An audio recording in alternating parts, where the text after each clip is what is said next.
ഈശോയിൽ ഏറ്റവും പ്രിയപ്പെട്ടവരെ, 1 പത്രോസ് 1 അധ്യായം 7 തിരുവചനം.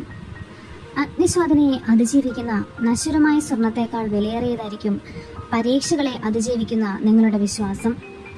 അത് യേശുക്രിസ്തുവിന്റെ പ്രത്യാഗമനത്തിൽ സ്തുതിക്കും മഹത്വത്തിനും ബഹുമാനത്തിനും ഹേതുവായിരിക്കും.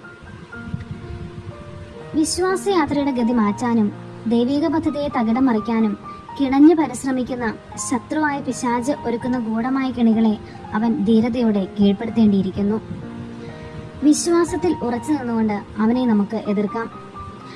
അതിനായി നമുക്ക് എല്ലാവർക്കും വിശ്വാസ പ്രമാണം ചൊല്ലി പ്രാർത്ഥിക്കാം. വിശ്വാസ പ്രമാണം. സർവശക്തനായ പിതാവും ആകാശത്തിന്റെയും ഭൂമിയുടെയും സൃഷ്ടാവുമായ ദൈവത്തിൽ ഞാൻ വിശ്വസിക്കുന്നു.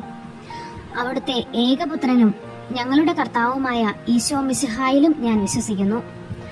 ഈ പുത്രൻ പരിശുദ്ധാത്മാവിനാൽ ഗർഭസ്ഥനായി കന്യകാമറിയത്തിൽ നിന്ന് പിറന്ന് പന്തിയോസ് പീലാത്തോസിന്റെ കാലത്ത് പീഡകൾ സഹിച്ച് കുരിശിൽ തറയ്ക്കപ്പെട്ടു, മരിച്ച് അടക്കപ്പെട്ട് പാതാളങ്ങളിലിറങ്ങി, മരിച്ചവരുടെ ഇടയിൽ നിന്ന് 3-ാം നാൾ ഉയർത്ത് സ്വർഗത്തിലേക്ക് എഴുന്നള്ളി സർവശക്തിയുള്ള പിതാവായ ദൈവത്തിന്റെ വലതുഭാഗത്തിരിക്കുന്നു. അവിടെ നിന്ന് ജീവിക്കുന്നവരെയും മരിച്ചവരെയും വിധിക്കുവാൻ വരുമെന്നും ഞാൻ വിശ്വസിക്കുന്നു. പരിശുദ്ധാത്മാവിലും ഞാൻ വിശ്വസിക്കുന്നു. വിശുദ്ധ കത്തോലിക്കാ സഭയിലും പുണ്യവാന്മാരുടെ ഐക്യത്തിലും പാപങ്ങളുടെ മോചനത്തിലും ശരീരത്തിന്റെ ഉയർപ്പിലും നിത്യമായ ജീവിതത്തിലും ഞാൻ വിശ്വസിക്കുന്നു. ആമേൻ.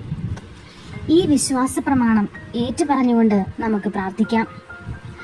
സാത്താന്റെ കുടൽതന്ത്രങ്ങളെ എതിർത്ത് നിൽക്കാൻ ദൈവത്തിന്റെ എല്ലാ ആയുധങ്ങളും ധരിക്കുവിൻ. എന്തെന്നാൽ നമ്മൾ മാംസത്തിനും രക്തത്തിനും എതിരായിട്ടല്ല, പ്രഭുത്വങ്ങൾക്കും ആധിപത്യങ്ങൾക്കും ഈ അന്ധകാര ലോകത്തിന്റെ അധിപന്മാർക്കും സ്വർഗീയ ഇടങ്ങളിൽ വർത്തിക്കുന്ന തിന്മയുടെ ദുരാത്മാക്കൾക്കുമെതിരായിട്ടാണ് പടവെട്ടുന്നത്. ഈ പോരാട്ടത്തിൽ ശത്രുവിനെ കീഴടക്കാനും വിജയം വരിക്കുവാനും ഒരുവനെ പ്രാപ്തനാക്കുന്നത് ദൈവകൃപ എന്ന അമൂല്യ ദാനമാണ്. പ്രാർത്ഥനയിലൂടെയും വിശ്വാസത്തിലൂടെയും ദൈവശക്തിയിൽ ആശ്രയിക്കുന്നതിന് മാത്രമേ കൃപ നിറഞ്ഞ ജീവിതം സാധ്യമാകൂ. എന്നാൽ നമ്മുടെ പൗരത്വം സ്വർഗത്തിലാണ്. അവിടെ നിന്ന് ഒരു രക്ഷകനെ, കർത്താവായ യേശുക്രിസ്തുവിനെ നാം കാത്തിരിക്കുന്നു. സകലത്തെയും തനിക്ക് കീഴ്പ്പെടുത്താൻ കഴിയുന്ന ശക്തി വഴി അവൻ നമ്മുടെ ദുർബല ശരീരത്തെ തന്റെ മഹത്വമുള്ള ശരീരം പോലെ രൂപാന്തരപ്പെടുത്തും. നമുക്കും പ്രാർത്ഥിക്കാം. വിശ്വാസ പ്രമാണം ചൊല്ലി നമുക്ക് ഓരോരുത്തർക്കും ഓരോ നിമിഷവും ദൈവത്തോട് കൂടുതൽ അടുക്കാം.